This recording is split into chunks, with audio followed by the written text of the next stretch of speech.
Welcome back on the AM show. We get into our first big story, and the Auditor General has disclosed that the government spent 10 billion Ghana cedis of money mobilized for COVID-19 support on budget support or budgetary support. In that same report, the Auditor General reports that $80 million worth of vaccines paid for by government has not been delivered. According to the AG, that's the Auditor General, government paid over $120 million to the United Nations Children's Fund and the African Vaccine Acquisition Trust, but only $38 million worth of vaccines were delivered. Our guest this morning on those matters, Dr. Daniel Appiah, public administration expert at the University of Ghana Business School. We are also joined by a lawyer, Kweku Paintil. Gentlemen, a very good morning to you. Thank you for joining us on the AM show. Right. Good morning. So we have Daniel Appiah on the line currently. Ms. Appiah, thank you for making the time. Let me just find out from you. When you look at the latest Auditor General's report and what it reveals, especially there are so many angles we can look at, ambulances and others, but especially when it comes to COVID-19 expenditure, the bottom line, or maybe we should start from the general point. What do you see when it comes to sloppiness, slippages in our financial system? Right. Good morning, and good morning again to our listeners. What I see, I think there are about three main things that are quite revealing and a bit disturbing. The first one is that in the report, you don't find anywhere where the Auditor General has surcharged anyone for wrongdoing to refund any money. And if we juxtapose this with the last report that the Auditor General issued concerning the recovery of money from surcharges, the Auditor General stated in his last report that he will only issue a surcharge where sufficient evidence has been adduced. And so if you look at this report and we don't find anywhere where anyone has been surcharged, my conclusion is that he doesn't have sufficient evidence or has not gathered sufficient evidence that anyone has misappropriated any money for the money to be recovered. The second important thing is that if you look at this COVID-19 special audit report, you see that the largest amount of money came from those who bought government bonds. That is $10 billion worth of money.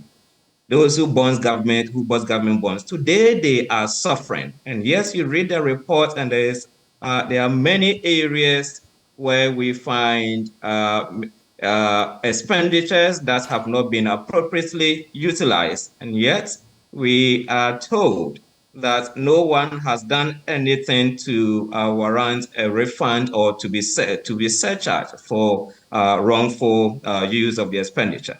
I think the third major aspect that I find disturbing is where we find our donor partners continue to make payments, millions of dollars, payments for COVID vaccines that have not been delivered. And I think that this is very worrying. We have to ask ourselves whether our donor partners are in here really to help us, or they are here to make profits from our sweat. So these are the major things that I really can point out from the report in the broad sweep. In a broader sense, we'll get to the narrower sense of COVID-19 itself, but is that to say, because we've heard from the former Auditor General, Daniel Yao Domelevo, who was surcharging, and he has expressed his surprise about the situation, and he is saying that there should be surcharging. Of course, we know that the current Auditor General seems to have adopted somewhat of a different approach. In fact, when you look at this Fourth Republic, it is only Daniel Yao Domelevo who stands out in terms of some of the extent to which he went, surcharging, putting stuff out there, going to court and all of that. Is that necessarily wrong if the current Auditor General does not toe that line? Well, that is not wrong. If you look at the previous reports that the Auditor General came up with that was October 2022, he issued a surcharge of 1.5 billion cedis, and then he then recommended that the Attorney General should actually follow up with the recovery of that. What has happened to it? And that was the only surcharge that this Auditor General claimed to have issued. And so if after issuing that surcharge of 1.5 billion from October to present, and that was even after our demonstration when we went to picket at the Auditor General's office, so we embarked on demonstration. And then Right. that was when he came out with that report. So after that single surcharge, if nothing has been done about it, why should he continue to surcharge? As yesterday, Mr. Domelevu said, the tree under which Kwekwa Nancy died, his son in Tekuma will not go and sit under to those. And so, if at the end of the day your predecessor continued a surcharge, and at the end of the day he was booted out of office, and you have issued a single surcharge and nothing has been done about it, at least to the best of our knowledge, we have not heard that that money has been recovered. Why will you continue to surcharge? In any case, this Auditor General was praised by our president not for recovering money, but he was praised for issuing reports. And he was praised, the president said he has issued more reports, more up-to-date reports than the previous Auditor General. So I think that he has continued this line because he is being praised not for recovering money, but for issuing surcharge. And the single surcharge that he's issued, the money has not been recovered. So I think that he is playing, the line for which he is being praised for. So basically, you're saying that this administration is supportive of him, is praising him because he merely puts out reports and no surcharges follow. There's not much in terms of recovery. In fact, I remember the last time there was a case about the finance ministry itself with ghosts on the payroll. 3 people. Can you imagine? So, in other words, what then would you make of the work of the Auditor General? Is he living up to expectation? Well, the Auditor General has been put there to ensure efficient use of our money, to disallow expenditure, and then to surcharge those who have not used our money very well for him to recover it.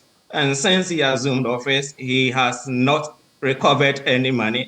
The only money that is recovered are those that Yadomelevo surcharge people, for which he came and then he said he had recovered 2.2 billion cedis from that money. But for him himself, since he assumed office, he has not been able to recover a penny from the single surcharge that he has issued. So he's certainly not living up to expectation. And I think when we come to the details of the report itself, there are many questions to ask as to whether he is really doing a good job in terms of due diligence, even with the issue of the reports that he has Right. come up with. And So I will not, by any stroke of my pen, say he's doing a good job. No. right, we'll get there eventually, but just this final bit before we get into the details. So the Auditor General, interestingly, did not cover some areas because we would see from Finance Ministry reports in the past, before Parliament and among others, that they had mentioned in terms of spending more than the Auditor General seems to have tackled. In fact, there are some 3 areas that appear not to have been covered by the Auditor General, which could mean that if we look into those areas as well, we could find some misappropriation of the funds that we secured for COVID-19. Is that, I don't know how to put it, is that acceptable? Is it shocking to you, surprising that we have an Auditor General's report and some areas are actually not included in this assessment, in this audit? Well, on the one hand, for me, it is not shocking because, as I've already stated, no matter the kind of report that he issues, his appraisal and then, let me say, his continuous stay in office does not really depend on his ability to recover money.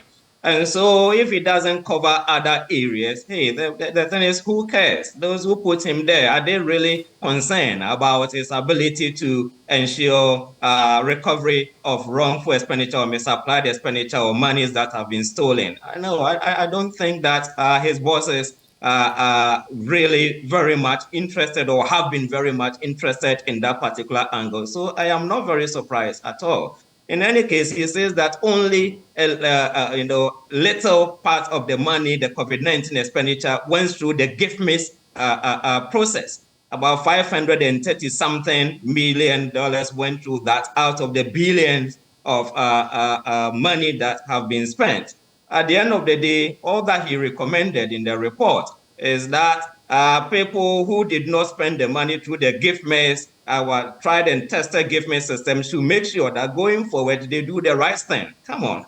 And people are supposed to spend money by using the appropriate management information systems, and then they've not done that. And all you can say is you have to make sure that the right thing is done.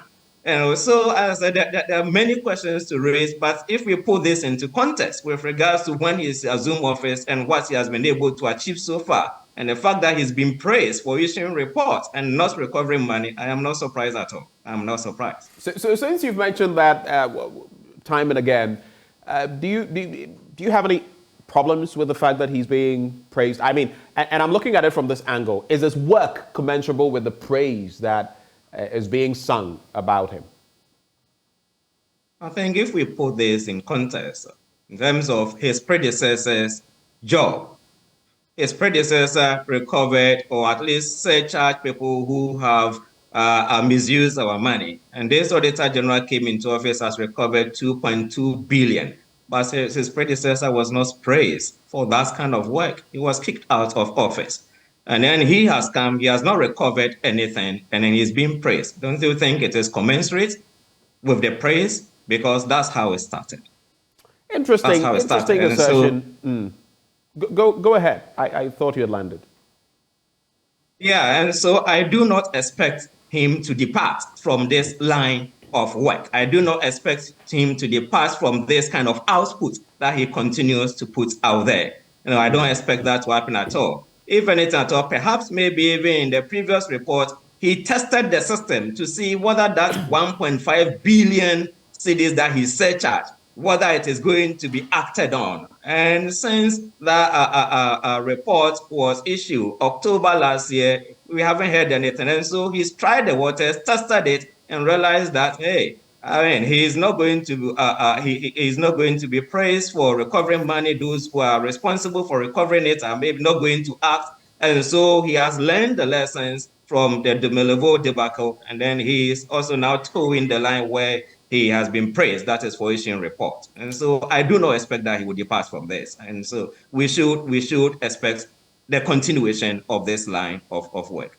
Interesting thoughts. It resonates with what some civil society groups have been sharing, that, look, maybe he's learned from the foibles, so to speak, of Daniel Yao Domelevo. You go this way, there'll be a pushback, and he's just maybe trying to save his skin. We're not saying that is what exactly it is. But the Auditor General's report has shown that we got some $2.5 billion, the equivalent of about 21 billion Ghana cedis, mobilized from different sources when it comes to COVID-19. Like I've intimated, it's not all encapsulated into this figure because there are other areas the Auditor General did not look at.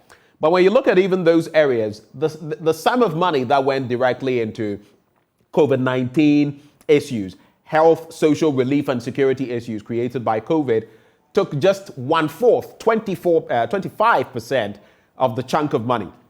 The majority of the funds went into government programs like Free SHS, LEAP, and we also know that budgetary support took some 10 billion Ghana cedis. From the basic point of managing funds for a pandemic or whatever from outside sources, what is your reaction to this revelation? Right. I think we also recall that a special audit report some time ago was issued on the activities of Guest Fund. And then many of us were not happy. It became a big issue. And reading this report, you will see that the largest amount of money raised from a particular session, which is the Bank of Ghana COVID-19 bond money, 10 billion. That money, interestingly, was pushed to Guest Fund and then Senate. I mean, can you believe this? You, the audit service or the Auditor General, issues a report that money is being managed through that channel. You are not satisfied with it, you are not happy with it, and then government mobilizes money, and then the largest percentage, which is 45% of the total COVID money mobilized, goes into that same source. Come on.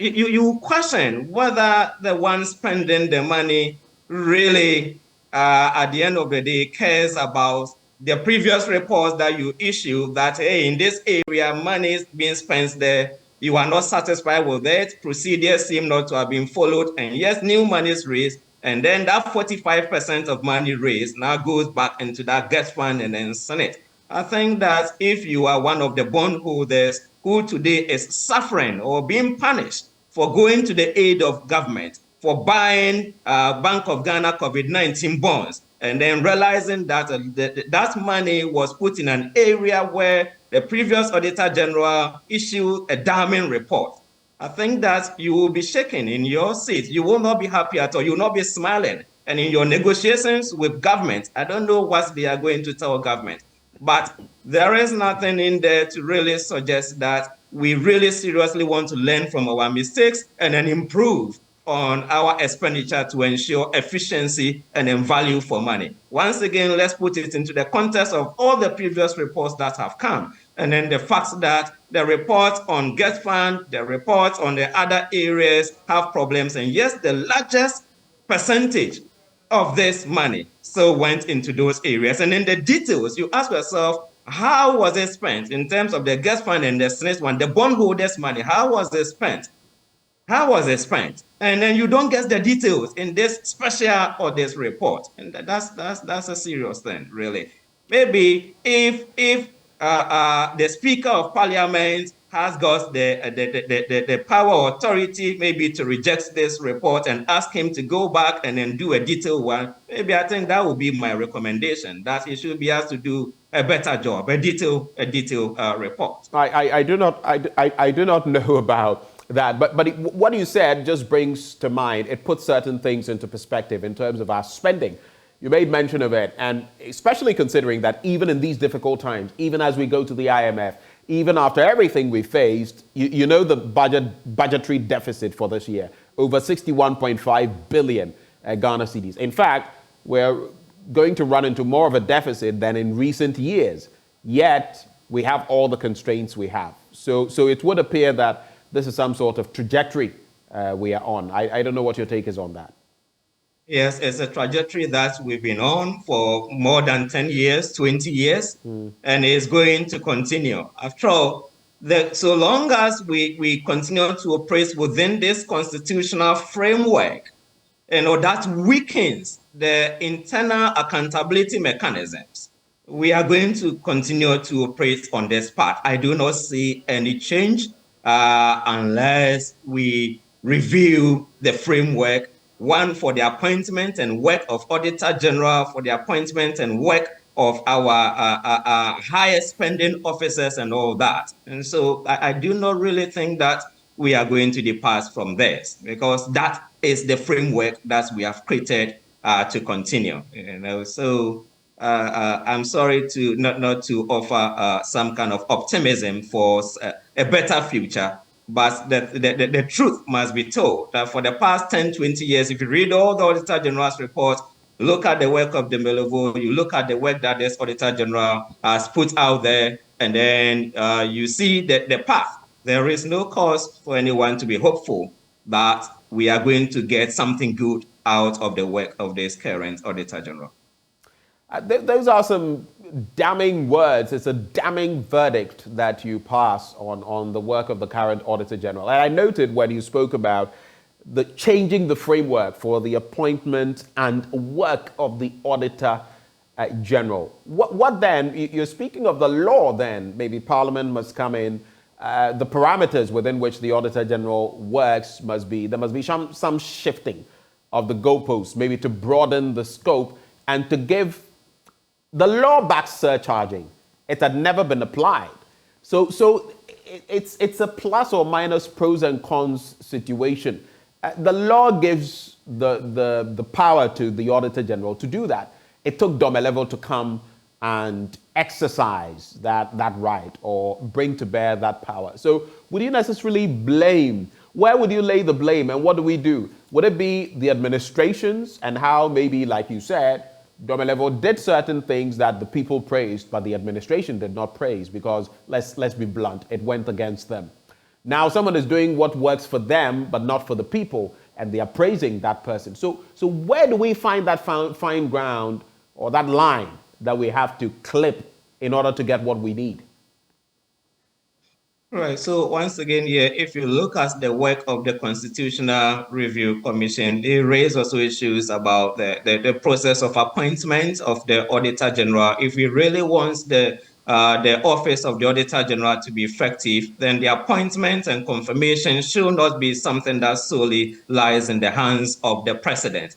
Look, they say he's our chief auditor, who is supposed to audit the executive, who is supposed to audit all public sector organizations and then issue his findings, disallow expenditure, surcharge people. And if that same referee is appointed by the president, and then at the end of the day, I don't think that, and all of us certainly have seen the outcome of it, the output that have been generated. And so it is important that we review the constitutional framework, we review the structures of public accountability in this country. Just this week, we heard the chairman of the Public Accounts Commission when one official from an agency appeared before him, and then the person said that they had corrected what the auditor had raised. And then the chairman of the Public Accounts Committee said, yes, but still, we are still going to put you for court or process you for court. At the end of the day, who is the person who is going to take it up? It's the Attorney General who is going to take it up. And would the Attorney General take it up? The Auditor General says, I've searched someone, I've pushed it to the doorstep of the Attorney General. We still haven't heard anything. Why is the Attorney General not picking it up? So the time has come for us really to review, overhaul the constitutional framework governing our public accountability, how we govern this country. Otherwise, I'm sorry that we are on a path that is not going to lead us to any bright kind of future or any bright kind of prospect. Hold for me. Let me bring in Kweku Painto, a lawyer. Mr. Painto, thank you for joining us on the AM show. You would have to unmute, Mr. Painto.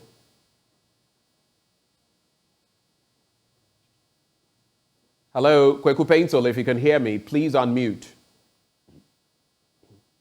I've unmuted. Right, hello? I can hear you now. Good morning. Thank you for joining us on the AM show. Thank you very much.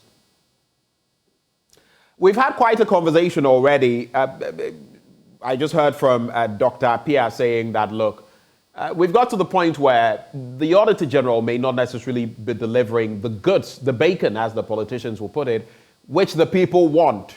And so we may have to overhaul the legal frameworks binding the work, the appointment of the Auditor General. But before you get into that, I want you to take a swipe at the latest Auditor General's report, what it reveals, vis-a-vis what we have seen over the years, especially putting it into context when Daniel Yao Domelevo was Auditor General. What are the discrepancies? Are we doing any better in terms of these latest reports that we've seen? Yeah, I think first and foremost, what we are seeing is that over the years, the level of misappropriations, in other words, the level of, I don't want to use the word corruption yet, because the basic fund I have shows that so much of our public funds are going to places where they ought not to be going. So it's been going up year by year, and that is what the historical analysis shows, meaning that Ghanaians as a people, our public officials that we have put in place are not making any change to the way they do things. The first point. I have heard the previous speaker, and I associate with him in many of the observations that he has made, which is that apart from Domelevo, possibly, I remember, I think somewhere in the course of last year, the Occupy Ghana decided to engage the Attorney General regarding their failure or refusal or neglect to enforce the findings of the Auditor General with regard to surcharges. Indeed, and in fact, it was about the work of the Auditor General as a whole. In other words, the fact that the Auditor General ought to be making these allowances and issuing surcharges. It appears that between 2017 up to about last year that the Occupy Ghana decided to engage the Attorney General, there had only been one disallowance and surcharge. And that is, quite frightening, if we may put it that way. Whether it's a lack of will on the part of the Attorney General or whether there is lack of evidence on the part of the Auditor General, we cannot tell. But the evidence is that what was put before Parliament constituted prima facie evidence of the corruption or the misapplication or the misappropriation that had taken place within our financial and accounting system of the public service. And therefore, if there are good reasons, those people ought not to be prosecuted, then we as a people are entitled to know. And that can only come from two sources. First, the Accountant General, the Auditor General, and secondly, the Attorney General. So it's very difficult. I'm having a difficulty at laying blames on any one of them, but they raise good questions for us as citizens of this country. Whether it's a lack of will, whether it's the lack of something that is preventing them from going about it. But generally, they speak well. But you make this you ask point whether it's a also. lack of will or something else. It just makes one point that as a people. What do you think? What do you think? Hitting the nail on the head. What do you think is the problem? Because they've got all the parties. It appears that it's a combination of both. Because first and foremost, the observation has been made that in the current report, the Auditor General had not made any disallowances at all. I will make the point that it was Domilevo who decided, as part of his work ethics, to include in his report disallowances and charges. But there's no law that requires that this must be done at any particular point in time. In other words, once the observations have been made, once the findings have been made, once the facts have been placed before Parliament, then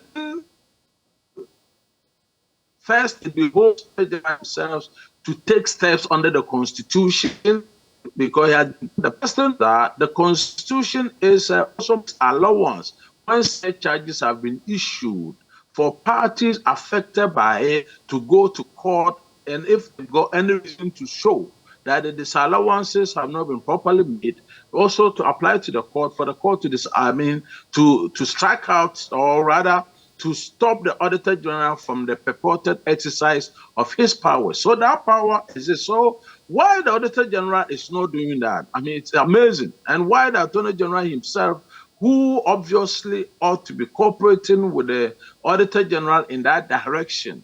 If you call it political will, well, let Ghanaians make that judgment.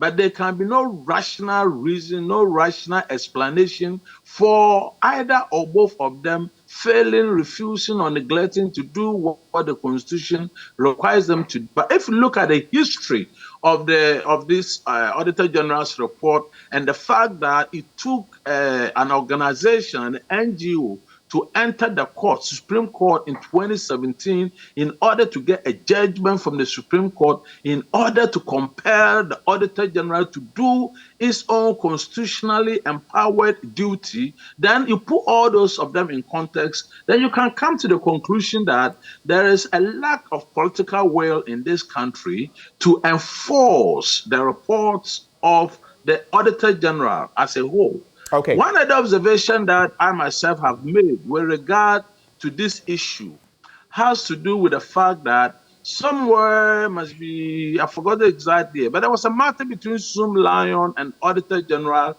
where the Auditor General had issued a surcharge against Zoom Lion in respect of about 200 or so million of Ghana cedis, where the evidence clearly disclosed that that money was somehow improperly paid to Zoom Lion.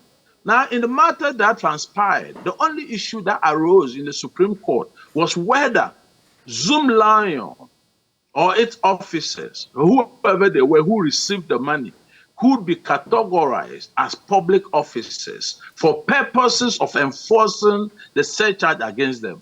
And the Supreme Court concluded, after having analyzed the law, the evidence, and everything, that Zoom Lion, for those purposes, could not be called a public officer or could be a public official, and that ended the matter.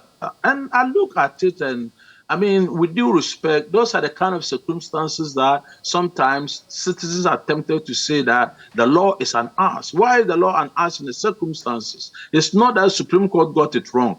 But if we conclude that the person who received the money that the evidence discloses was improperly paid, was not a public official, and the matter just ended there without any subsequent effort on the part of the Auditor General to go against the people, because every instance of corruption, misapplication involves parties. In other words, one on the other side, the person who wrongfully made a payment is accountable as long as the person is to the government's payroll. But the matter just ended there, meaning that 200 million of our own money somehow went off the books because the person who received it is not a public official. You know, so I associate myself with the previous speaker when he makes the point that maybe it's about time that we relooked at all of these things. But I don't really have a lot of hope in just making laws and laws and laws, because we have the letter of the law and the spirit of the law. The laws that we have are sufficient, in my view and opinion, to be able to deal with all the kind of situations that we're talking about. So, for instance, in Ghana, only the Attorney General has got the power to prosecute. So every time that the Attorney General decides that he's not going to prosecute, there is an issue as to whether a private citizen, for instance, can initiate action. In the same way, for instance, that Occupy Ghana went to Supreme Court and got the Supreme Court now to make the order. Now, the one who's supposed to enforce it is not enforcing it. So maybe next law that we may have to make for ourselves is whether an individual like you and I can possibly go to court with the evidence presented by the Auditor General and try and see whether on our own we can enforce some of these things on behalf of the Republic. In my opinion, that's about the only way out, because as long as we have the institutions that is going to take an individual, possibly like Domelevo, maybe there are more in the system who may, on their own initiative. But of course, it doesn't appear to me that, I mean, what we have in place is too bad. But if it's going to take individuals, then maybe we all have to look at it from this angle. I can go on and on and on, but what we're having now, it's not really good for the body politic. It's not really good for all of us. It shows a certain form of indolence on the part of the people who are supposed to enforce the law. It shows a form of impunity. It's an encouragement for those who are engaged in this endemic corruption to continue, and it brings impunity. And then at the end of it all, the citizen at large is find ourselves, I mean, without hope, if I may put it that way. So that's my view about it. So a quick one to both of you, and then we get into further figures, quite a breakdown, because there are so many, there's a plethora of issues we have to look at. But very quickly, starting with you, Lawyer Paintsel. So the AG, I mean, the Auditor General, like Dr. Appiah was saying, now, isn't he merely then, it's a case of he who pays the piper chooses the tune, you know? So he, like Daniel said earlier, he saw what happened to the former Auditor General and decided, look, I've tried something, surcharged one here, nothing has happened. And when he went down the radar or went off the radar, he got praised. Is it not a mere case of that? And again, the talk has been brought to bear. You have mentioned the lack of political will to enforce the work of the Auditor General. Is it not reflective in what we're seeing? And how do we get around that? Very quickly. You know, it's not the commentary, but I'll make this that it means that the occupant, the one who's in the office, is spineless. And please repeat the word spineless. It means that the person hasn't got the will. You're saying the Auditor General is spineless. He doesn't have the gall to do what must be done. No, that's how far I will go. If the evidence is that he's doing what he's doing for fear that he may lose his job, then his conscience, he has sacrificed his very conscience to be able to stay in office. What it means is that the job that we have given to him, Ghanaians have given to him to discharge for the interests of the public at large, he had decided to sacrifice it for his personal gain or personal interest or personal whatever. And that's why, you know, Vanco, they used to say that one man can make a difference. It's about how individuals who are appointed into public offices can have the guts. We have a saying that if you cannot stand the heat, get out of the kitchen. I mean, there's no reason why people who occupy political offices will lose their conscience, will lose their will, will lose their everything that they have for the only reason that if they do what is right, somebody will fire them. I mean, history will judge them and judge them very badly. And it goes back and back and back in this country, not only even to the Auditor General. We have had times in this country where judges were so fearful of themselves that they would rather bend to do anything than to state the truth. So it's a context. Maybe it's a Ghanaian character. You know, some of the things that we begin to talk about, I'm not talking as a lawyer, I'm talking as a Ghanaian. I'm talking about a person who has made an observation of the way we do things in this country from whatever time to whatever time. And that's why I believe that merely making more laws, manufacturing more laws, creating special laws for special situations will not be enough. Will not be enough. It's about time maybe we begin to examine the character called Ghanaian, the person who's called a Ghanaian, the will, whether our culture has anything to do with the way we do things, whether it takes particular, political climate to create the people that we have, whether, I mean, come on, because see, what are we talking about? Now, for instance, in the politics of this thing that's going on, we have the opposition who's making the loudest noise.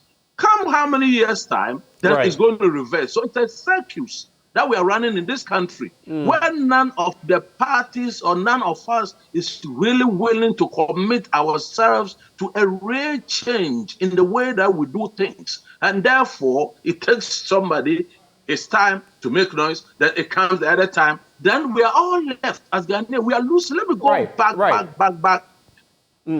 It's an interesting point you make there. But let me bring in Dr. Daniel Appiah.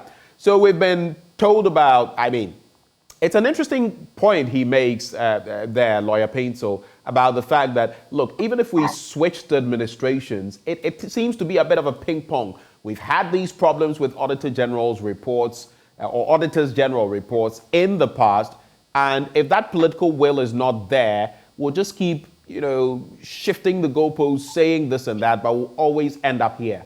Did we not hear about zero tolerance for corruption? Then we were told corruption had been with us since the days of Adam. Did we not hear under Atta Mills and Mahama about corruption and dealing with it? What did we see? Now we've been told about the Anas principle. I suppose it's been thrown out the window. How can we get out of this then? We can get out of this by changing the structure of governance. Look at this current parliament. Is this not the first time that we've seen a budget that has been submitted to parliament and we've seen the opposition having the power to at least reduce or reject certain budgetary allocations? Why is it that we didn't get that in the past? It's because the structure of parliament has changed. And in all countries that have made serious progress in their development, they don't operate this kind of system of government where the president appoints Auditor General and all ministers and all chief executives and all board members. No, they don't have this system of government where you have to wait to be fortunate to get 137 members in parliament. It is as they have structures of government that empowers parliament, that empowers public accounts committee, that have got special courts dedicated for attending to the report of Auditor General, prosecuting those who deserve to be prosecuted. So it's about the structure of our governance system. Unless we review that within our constitutional framework, we won't go anywhere. Compare our system with the Asian countries. Compare the African system of governance with the Asian countries. Out there in the Asian countries, you see this West prime ministerial system whereby a prime minister who has won his seat in the constituency becomes the leader of the government and then is held accountable by his peers within the house. In our system, even if parliament passes a vote of no confidence in the minister, you still require the president to approve it. Where are you going with this kind of system? In a system where every 4 years you have to go to the electoral polls, and yet across all Africa, you don't find any country apart from Ghana and then Nigeria doing elections 4 years, 4 years. We have over 50 whatever countries. Only Ghana and Nigeria doing elections 4 years, 4 years. It tells you there is something fundamentally wrong about our system of governance. Are you suggesting that we should? Are you suggesting that the presidential cycle review? Are you suggesting the presidential cycle should be extended like we have in maybe the Ivory Coast and other jurisdictions, 6 years and all of that? Is that what you're suggesting? At least we know that all the countries that have made serious progress don't have 4-year short term. It's only Ghana in Africa that has got the shortest tenure of government. And that is something Which governments are you referring to? The second thing is that those making serious progress. Which governments are you referring to? Because I know other countries which also have 4-year tenures. You can talk Mauritius, Cape Verde. Okay. No, only Ghana and Nigeria have got 4 years in Africa. Talk about Cape Verde. Okay, talk about Cape Verde. Talk about Mauritius. Talk about the South Koreans and all that. In any case, Ghana didn't start with this 4 years. When we were making progress some years back, prior to independence and during independence, we had a 5-year tenure regime that gives at least the government a longer term to plan and then to implement projects. But if you have this short term, the shortest tenure in Africa, where you have to demonstrate that you have spent some money, and then within 4 years you have to go back to the polls. This is some of the results that you are going to reap. But more importantly, a system whereby the structures of accountability in terms of the appointment of the Auditor General, appointment of High Court judges, Supreme Court judges, where the work of the Public Accounts Committee ends and all that, everything is concentrated in the hands of this president or of a president, you are not going to go very far. And on almost every governance expert knows that with this kind of cycle, in Africa, in Ghana, we are not going to go far. We pray that at the end of the day, we will be able to sustain our system of governance until such a time that we willingly reform the constitutional framework. So it's about reforming, restructuring the architecture of governance. Otherwise, we won't go anywhere. Let's look at some of the facts and the figures, Lawyer Paintsel. So we've seen how some $2.5 billion was accrued, the equivalent of about 21 billion Ghana cedis, which is not the full total because we've got different figures from the Ministry of Finance in the past, and it would appear the Auditor General has not audited all COVID-19 funds. But even when you look at those scanty figures that we've been given, you would see that just about 25% was expended on purely COVID-19 related matters, health, security, and all of that. Then we decided to use some of the funding to support our budget, 10 billion Ghana cedis in all. We expended some of it on free SHS, LEAP. From the legal standpoint, what are the problems, what are the gray areas in respect of that? Quickly on that point.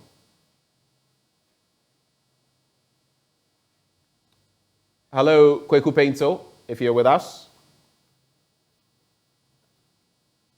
Yeah, Paintsel, please unmute. Hello? Hello? Yes, please go ahead, Mr. Paintsel. Yeah, it's a case of misapplication of funds. And what it means is that when Parliament or when by law funds have been approved for a specific purpose, the failure, refusal, or neglect to use it for the purpose for which it was approved is a misapplication. You have got no right, you have got no power, you've got no authority unless the authority that you're talking about is expressly provided for in the same instrument by which you were required to use those funds. As I understand it, the funds have been used without further reference to whoever approved the funds, and it's like everybody has got a right to use it. I think it's just wrong.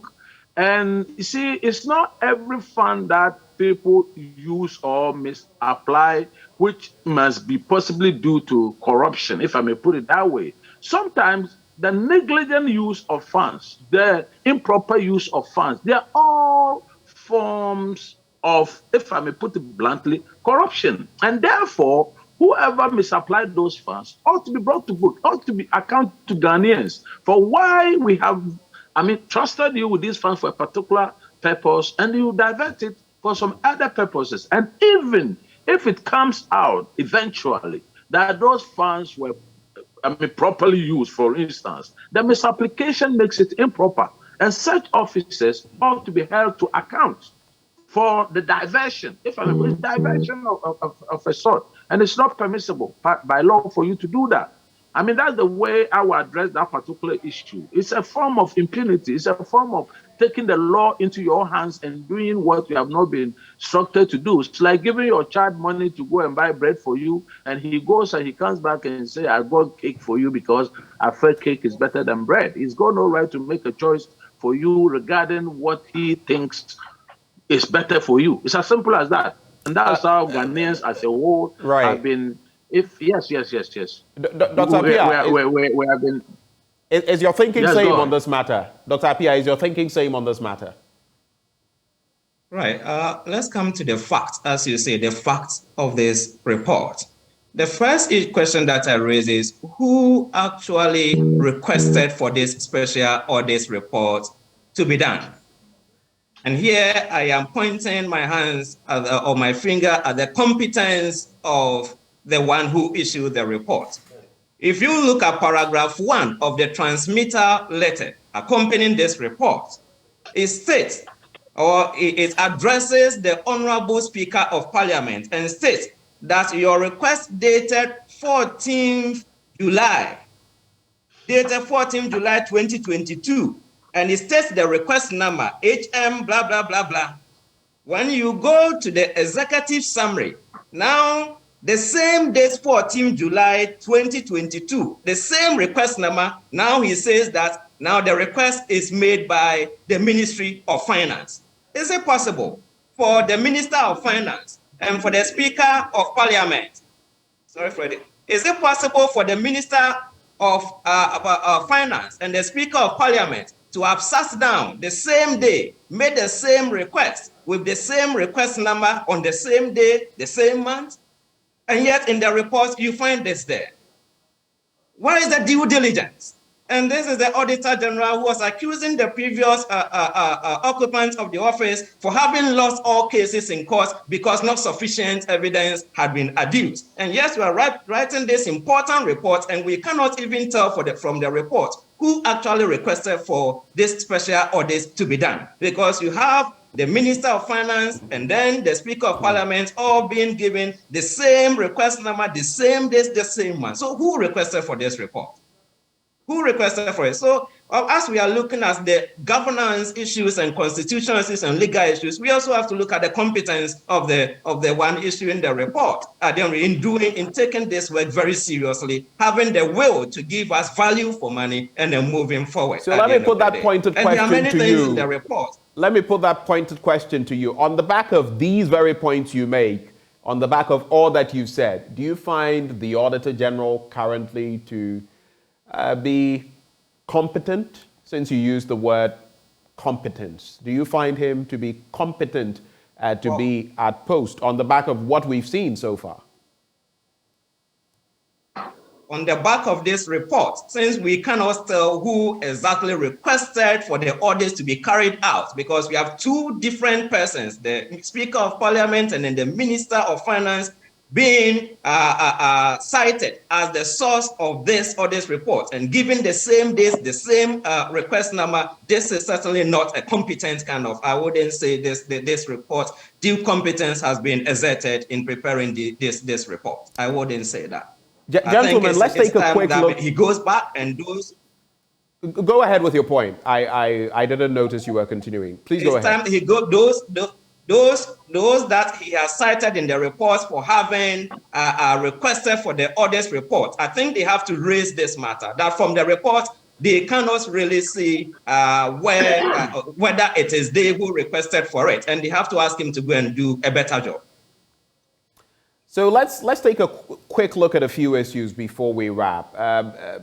Lawyer Paintel, so you would have heard that the Ministry of Health, on behalf of government, paid a sum of about $120 million to UNICEF or AVAT for vaccines. We got just about $81.8 million. We paid for $81.8 million worth of COVID-19 vaccines that have not been delivered. We've taken stock of about $38 million worth of it in our cold rooms. That's according to what the latest dynamics reveal. The explanation that has been given by the health authorities are the explanations. Basically, one, we don't have the capacity to keep all of this in our country. And two, we've also got some donations of vaccines in the past. But what does that say for accountability? And like some would say, because the IMF is, we're looking at, or we're eyeing an IMF program, and so we have to come forth with some of this data. If not for that, would we be seeing some of this? What does that say about accountability, Lawyer Paintel? It goes beyond even that. It goes back to procurement. There are clear rules and regulations concerning procurement.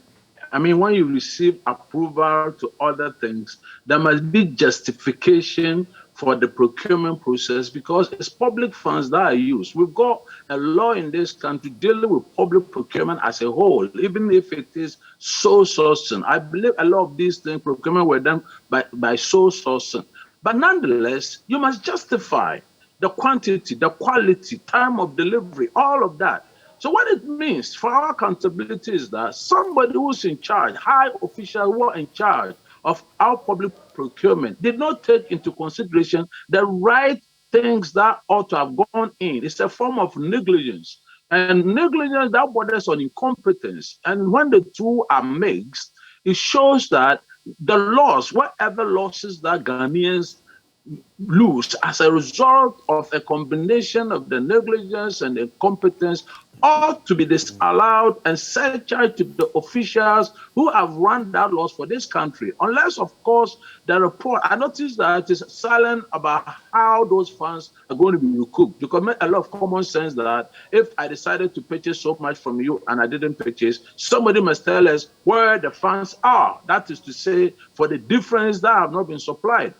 If the report included the fact of efforts that have been made to retrieve what have not been, so I'm talking about the price for those things that have not been supplied, that it makes a lot of sense to all of us. But when we've got this kind of reports, which somehow are wishy-washy on where the remaining funds are and when we are going to get it and why we haven't had it after all these years, then, you know, it produces a smoke powder, if I may put it that way, in which people are worried, leaving all of us confused. And it all goes back, or it wades into the whole issue of, I mean, let me put it bluntly, I mean, the whole issue of, I mean, impunity that's associated with the way we do things in this country, where in spite of evidence, somebody goes scot-free and encourages another to do it the same thing the next time. This is the problem we have.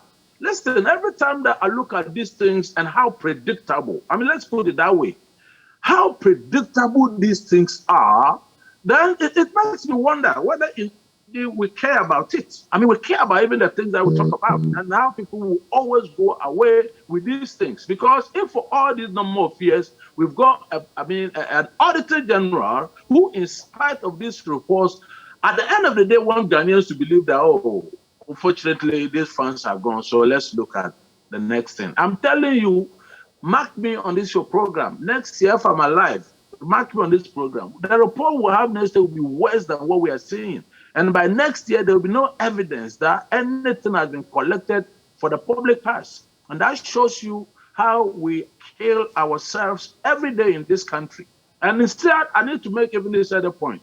When my colleague will speak, I'm talking about Dr. Appiah, he's talking about public structure, the structure of our institution, whatever. Listen to me. Currently in the U.S., the Attorney General was appointed by the president. And nonetheless, he has set up a special counsel to investigate the president. So it goes back to reinforce the point I'm making, which is that it takes individuals with balls to. Right, individuals with that, temerity to be able to tackle the situation. Our apologies there for the use of that word.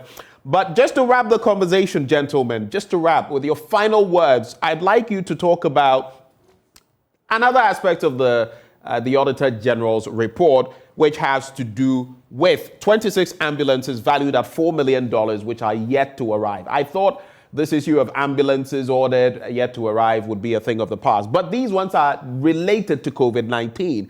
And Ghana is said to yet to receive these. The report covering the period March 2020 to June 2022 revealed that the Ministry of Health signed a contract on December 15, 2021 for the supply of Toyota Hayes Deluxe ambulances. Out of the total cost of $4.049 million, the document said $607,419 was paid for the vehicles to be delivered by January 15, 2022, but they remained undelivered.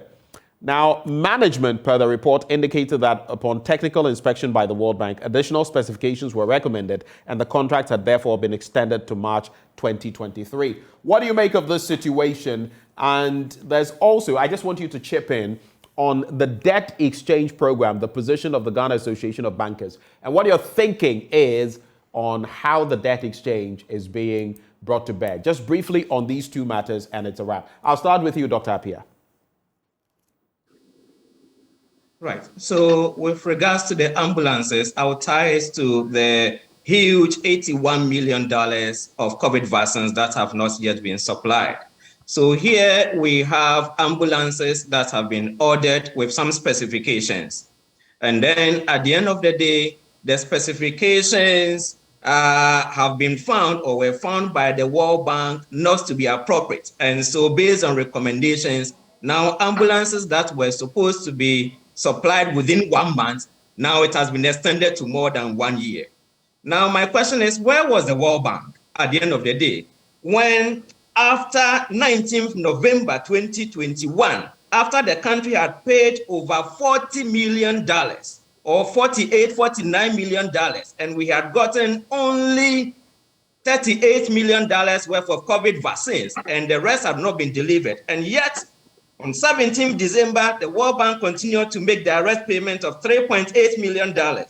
On 21st December, they made direct payment of $5.5 million. 6th June, they made direct payment of $1.4 million. 15th June of 2022, they paid $59 million, all at a time when the COVID vaccines had not been delivered, or only $30 million have been delivered. And so you ask yourself, the same World Bank that went to now review the technical specifications for the ambulances, now didn't they now bring their technical eyes at the end of the day to look at the fact that over $100 million have been paid, and yet vaccines have not been delivered. So sometimes it's about the watchdog role of some of these Bretton Woods institutions. It's a complaint others have made in the past. But then others will also tell you about sovereignty. And yes, you've given me money, but I must manage it according to my needs and the context. What do you think, briefly? Yeah, so exactly that's the point that I'm raising. Of course, the IMF, World Bank are not here for that Christmas. They are here to make profits from us. So if something is not working, and because when they release money, of course, we have to pay interest on it. So it is time that we also carefully review the structural arrangements governing our contractual relationships with our donor partners, because they may be complicit in this kind of things. That when things are not working, they still release money for payment of things that are not working, because the government can get some cheap money from somewhere and we can pay some contractors. Somebody may get a percentage cut and all that. And so it goes on. It goes on. It is time that we have to review our contractual relations with also our donors. Do you have any comment on the debt exchange, or can we move on?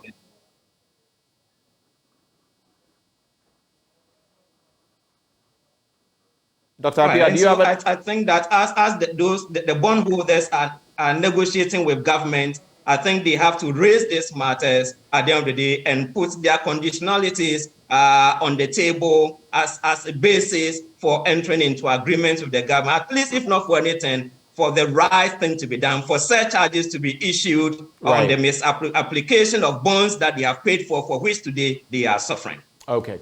I end my submission. Thank you very much. Dr. Daniel Appiah, we're grateful that you took the time to join us this morning. He is a public administration expert at the University of Ghana Business School. Kweku Paintsel, in a minute, you have the final word.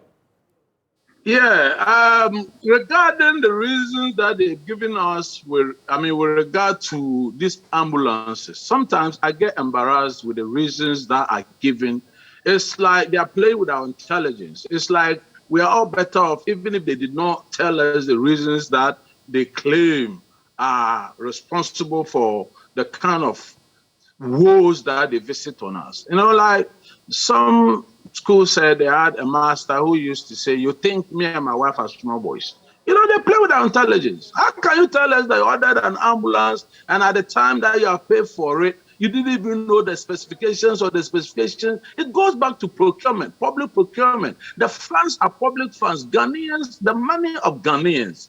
Sometimes it's I get embarrassed, genuinely embarrassed, and they will tell us these things because, like I said, everything that we do in your program becomes hot air, meaning there are no implications, there are no consequences. Whatever we say, nobody gives a damn, and just make your noise. We also do what we have to do. That is the way I see the way we run our country and the way we use our public funds. And once it gets used and it gets blown, that's the end of it. And now we don't even know if it is a match. You and this organization monitor to see whether in March the ambulance would eventually arrive. Right. You write to them, get information, and give us as Ghanaians. Regarding these bonds and whatever, I'm a little embarrassed because I'm looking at the implications for us as a country.